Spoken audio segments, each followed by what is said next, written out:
విధించినదే. ఏది ధర్మం ఏది న్యాయం తేల్చువాడొకడున్నాడులే.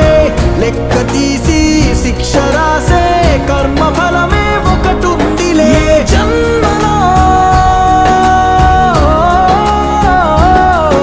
ఏ జన్మలోని పాపమో ఆ జన్మలోని పాప ఫలితమే.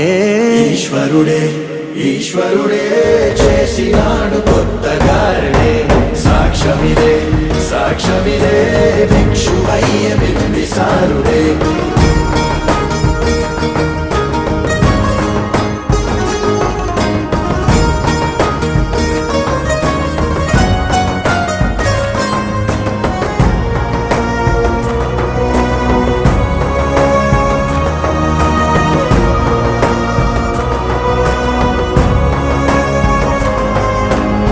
నరకమిచ్చిన నరకుడి